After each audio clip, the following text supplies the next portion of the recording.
Sa iba pang balita, nagpaskong walang kapiling na pamilya si dating Pangulong Rodrigo Duterte sa detention center ng International Criminal Court. Noong bisperas lang daw nakadalaw ang isa sa mga anak niya. Okay lang naman yung Christmas niya, December 24. Nandoon si Kitty, yung kapatid namin, at siya ang nagbisita.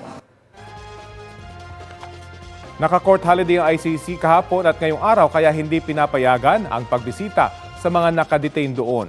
Ayon kay Vice President Sara Duterte, pwede naman nilang makausap sa telepono ang dating Pangulo.